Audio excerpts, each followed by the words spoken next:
Okay. Now look here, okay? Mm-hmm. Hi, man. Hello, man.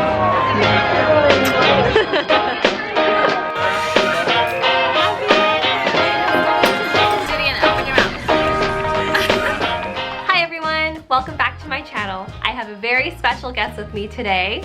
Everyone, meet my dad. Hello.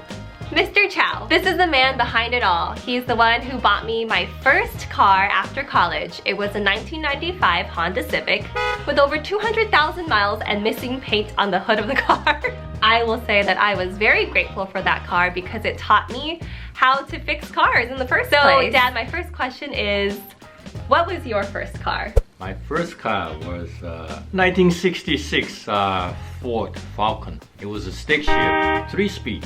3-speed? Yeah, 1, 2, 3. Yeah. Okay. What was the first fix you remember doing yourself? Well, I didn't know anything about car then. Bought the car without knowing how to drive the stick shift, and then I drove it off. Got on the freeway with the second gear. I was afraid to change gears, so I drove like 30 miles on second gears. By the time I got home, car was overheated. Oh no. Later on, problem came up again. The gear got stuck. Luckily, I was next to a gas station. The guy was so happy to help me out and say, "Oh, we'll check it out." Guy said it wouldn't cost too much. I didn't know anything about car. I just totally rely on the mechanic. In the afternoon, mechanic called me up and said, "Car's ready. How much? I'll pick you up." It was like $175. Oh, that's a deal. But that was in 1972. So $175 was still a lot of money then. Yes. But later on I learned. Because I drove and I did not put oil in the transmission. That's why it was dry, it was stuck. You learned your lesson. Okay. Since then, I decided to learn about how to fix car on my own. Back in the day, back in the 70s, how would you figure out how to fix your car without the internet? That was a challenge. So, but there were books. If you go to auto shop, you look around, you'll find books that, you know, teach you. So, it's the actual thick manual. It's like this big, and you can go to your auto store and pick out your make and model, and it has everything from, you know, changing oil to spark plugs, everything. Right. Which is difficult because then you're just reading to fix it, and it's not like there's a video tutorial. But back then, everything was difficult. Right. Okay? And not knowing English was also a big problem. So then you need a dictionary and a manual. You've come a long way. How did you feel the first time? I remember the first time. Do you remember the first time I called you and I said, my car broke down? Oh, I wish you were close to home. Oh, but do you remember? I think I was on my way to work in my Honda Civic, and turns out I just didn't have enough oil in the car. That's the first thing you told me to check my oil, and I took the dipstick out and it was completely dry. Maybe I had a leak? Could be. I guess first thing you check every day after you park your car, the next morning before you, you know, drive off again. Yes.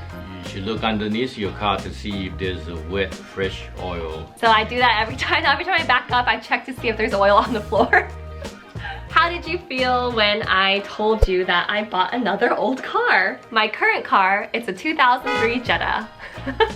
Well, You're mad. I wasn't mad. I know you like Volkswagen, especially that model. Yes. But, you know, the reputation of European cars is not always dependable. They're beautiful. They drive well. Well, yes.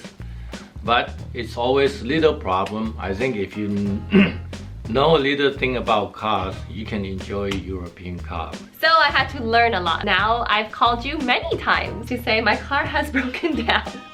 And my dad has hooked me up with just the most VIP AAA. That helps. It was all little problem, you know, like overheating because the hose was cracked. Little things, but you know. Well, there was one, it was a little thing, but still a big item. One time my car overheated because the alternator was bad.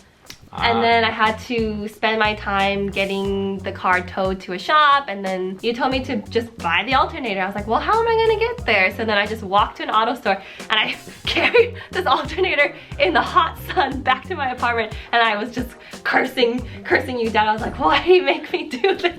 I was like sweating and holding alternator. I remember you say you were not gonna walk back again. It's a simple fix, just that you need to have the right tool. Yeah, and that's the tricky part, is you have to be able to gauge like what do you have the time and energy for, what do you have the money for, and what do you have the tools for. What's your favorite fix of all time, like that you're most proud of? Because I have my own. Oh, I remember I had an Opel GT. It was a stick shift. Actually put in the clutch by myself.